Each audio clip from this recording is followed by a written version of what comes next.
या ठिकाणी जी स्पर्धा घेतोय ती स्पर्धा कशाच्या आधारित आहे तुम्हाला कल्पना त्याची झाली असेल. कोणती स्पर्धा आहे ही?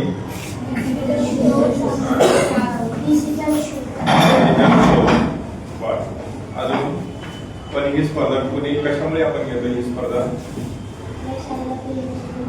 पीएमसी पुरस्कार प्राप्त आहे. पुरस्कार आहे म्हणजे काय बरं पीएमसी मध्ये कुठला आपल्याला काही एखादं पारितोषिक मिळाले का किंवा एखादी ट्रॉफी मिळाली का? काय तुम्हाला काय माहिती आहे पीएमसी बद्दल काय माहिती?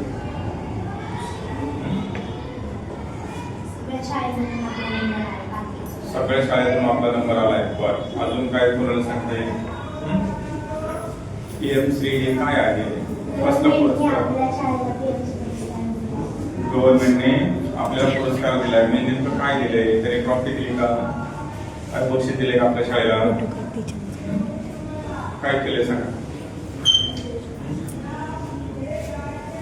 आपल्याकडे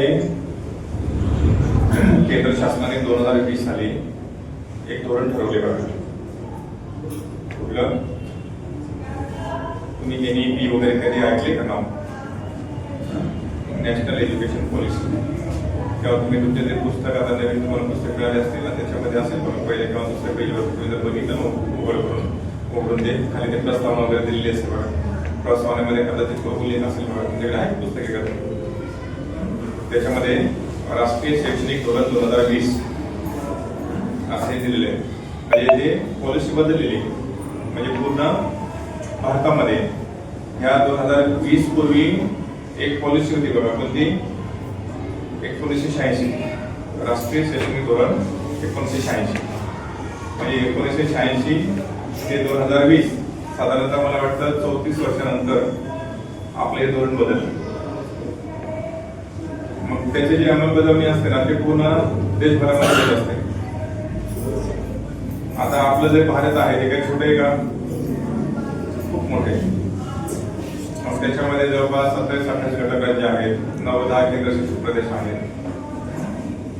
मग एवढ्या मोठ्या देशामध्ये अशा प्रकारचा एखादा उपक्रम पूर्ण देशभरामध्ये राबवत असताना ते डायरेक्ट सगळीकडे राबवलं जाईल कधी नाही होणार.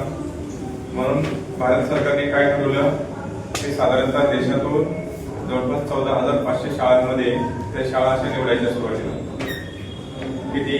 2022 ते 2027 या 5 वर्षाच्या कालावधीमध्ये. 2022 ते 2027 आता किती चालू आहे?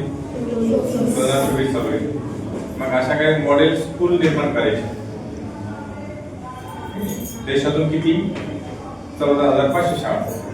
आता देशभरामध्ये एकूण किती शाळा आहेत? जवळपास त्या शाळेची संख्या आहे 10 लाखाच्या वरती आहे. ठीक आहे. साधारणतः 15 ते 16 लाख शाळा आहेत. त्या 15 ते 16 लाख शाळेतून 14,500 शाळा अशा मॉडेल स्कूल निर्माण करायचे. मॉडेल स्कूल म्हणजे काय?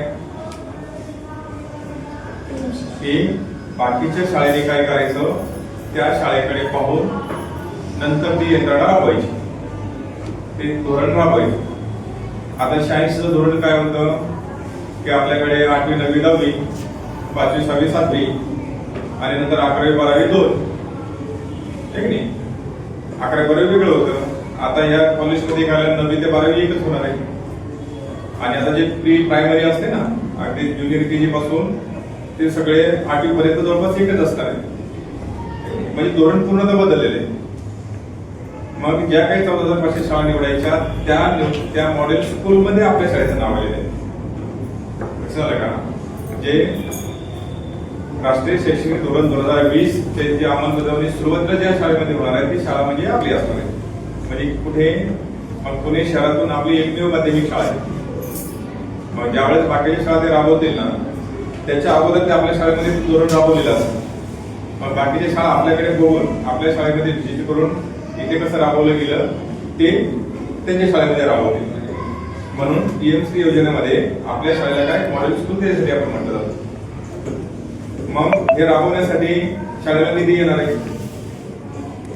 आता मॉडेल स्कूल निर्माण करायला साधारणतः केंद्र सरकार मग आपल्या शाळेवरती 2-2.5 कोटी रुपये खर्च करणार आहे. मग त्याच्यामध्ये चांगलं मैदान होणार आहे, त्याच्यामध्ये तुम्हाला खेळण्यासाठी चांगले खेळाचे साहित्य येणार आहे, त्याच्यानंतर आपल्या सायन्सची लॅब चांगली होणार आहे. आता हे जे बेंच आहेत ते बेंच याच्यापेक्षा चांगले बेंच येणार आहेत. ठीक आहे. आपल्या शाळेमध्ये समजा जे कलरिंग असेल किंवा ते वरती जर त्या शाळेत बघितलं असेल ना, ते काही भिंती वगैरे असं रंगवले जाणार आहेत, त्याच्यामध्ये काय अभ्यास वगैरे असणार आहे, म्हणजे सगळं अद्ययावत होणार आहे. बरोबर. म्हणून एकंदरीत मग आता ह्या माध्यमातून जसं आता ही स्पर्धा आहे तसं हळूहळू त्याचं इम्प्लिमेंटेशन सुरू झालेलं आहे. मग मुलांना सुद्धा जे काही स्पर्धेचे विषय असतात ते विषय कळाले पाहिजे. आता काल परवा दुपार 9वी 10वीच्या मुलांसाठी आपण वादविवादाने प्रश्नमंजुषाची स्पर्धा घेतली. आता हे जे आहे डिजिटल शोधमध्ये, डिजिटल शोधमध्ये साधारणतः याच्यामध्ये काय करायचं आपल्याला, आता जे काही मुलं आहेत किंवा आता जी शिक्षण पद्धती आहे 1986 ची शिक्षण पद्धती आता जे शिक्षण पद्धतीमध्ये फरक असेल की नाही, आम्ही ज्यावेळेस शिक्षण घेतलं त्यावेळेस अशा प्रकारचं कॉम्प्युटर किंवा हे डिजिटल नॉलेज वगैरे काहीच नव्हतं आम्हाला. पण आता तुम्हाला मात्र ते अगदी पहिलीपासून आहे. अगदी मोबाईल सुद्धा आमच्याकडे साधारणतः 10-12 वर्षापूर्वी आमच्याकडे आले. ते पहिले मोबाईल सुद्धा नव्हतं ते.